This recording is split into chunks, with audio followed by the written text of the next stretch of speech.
So it's been a long and winding road. Not my return to work, though, that has been long. No, I mean the road to body cameras on police in Boston.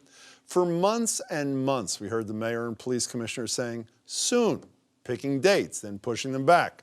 But finally, resolution seemed in sight when in July, the city and the police union agreed to a voluntary program, sort of.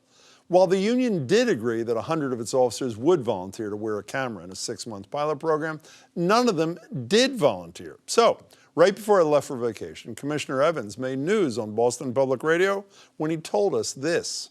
Starting today, officers are going to be assigned to them. We're hoping to put them into training next week. Involuntarily, you're assigning 100? Assigning 100 that have been randomly chosen.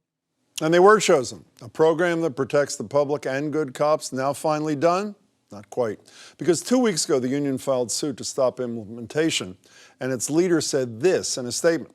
We worked hard with officials of the city and the department to bring the citizens of Boston a body camera pilot program that made sense and protected everyone's rights. The city and the union agreed from day one that the best way to go was to make it a voluntary program. The BPPA can't stand by and allow the city to blatantly violate the agreement it signed just over a month ago. We had to act and act quickly to prevent this miscarriage of justice. Miscarriage of justice? When you agreed to a voluntary program, then ensured that none of your members volunteered? Boston's police department has worked hard to build community trust, and a recent poll suggests through a focus on community policing and outreach, they've gained it, though there remain holdouts. The Boston Globe survey reported that 73% of residents think the police are doing a good job, and 60% of people believe the BPD treats minority residents fairly. But there is no quicker way to dissipate that support than to show bad faith and a complete lack of interest and transparency, which is what the union is doing. We've invited the Patrolmen's Association president, that's Patrick Rose, to join us here.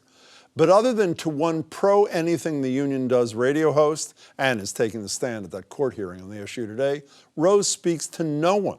That hearing, by the way, continues tomorrow, but it's time Rose speaks to the people of Boston and explains why he's chosen the long and winding road which avoids public safety and public accountability.